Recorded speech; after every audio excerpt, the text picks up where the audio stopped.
Hello everyone, I am Varsha and I teach biology for class 11th and 12th, and in this video we are going to study about reproduction in organism. But before anything else, we should understand what is reproduction. Reproduction is a biological process which ensures that there is a continuity of life on earth by producing new offsprings of similar kind. Now, any organism that has taken birth will grow, mature, and produce new offsprings. And this cycle continues and ensures that there is continuity of life on Earth. Before we move any further, we should clear the difference between what is lifespan and what is life expectancy. Lifespan differs from individual to individual, but life expectancy, we consider it in the term of a large population. So, lifespan is the time duration from your birth till your death, and obviously, as I said, it differs from individual to individual. And life expectancy is the average number of years any particular population is supposed to live. For example, in India, life expectancy of human being is approximately 65 years to 70 years. Similarly, life expectancy of Japan is from 70 years to 80 years. A life expectancy has nothing, or lifespan has nothing to do with the size of the animals. We should discuss that also. For example, elephant. What do you think elephant's lifespan is? Elephant's lifespan is approximately 65 years to 70 years, and you know how huge elephant is. But have you seen tortoise? Tortoise lives up to 150 years in on an average. So if we compare elephant to tortoise, the life expectancy of tortoise is way more than life expectancy of elephant. So here I want to say that the size of an animal has nothing to do with the lifespan or life expectancy of it.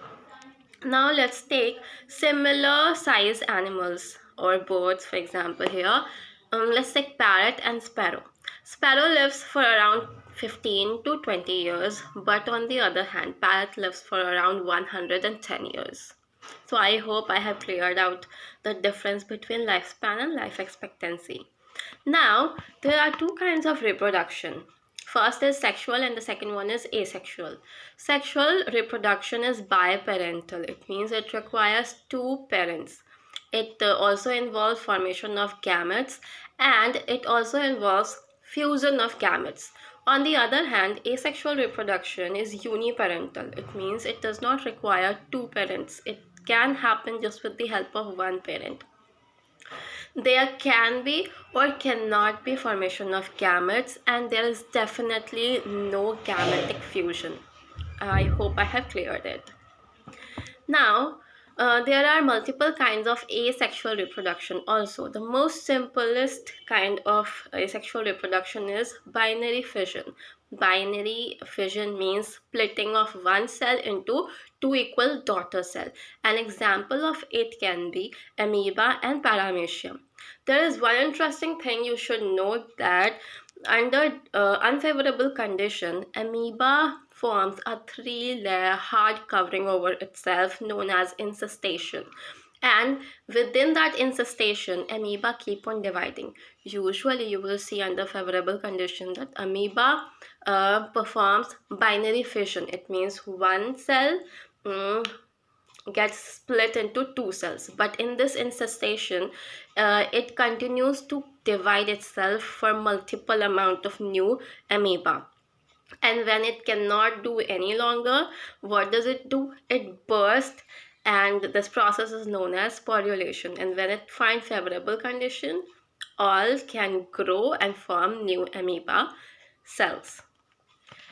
So that was binary fission.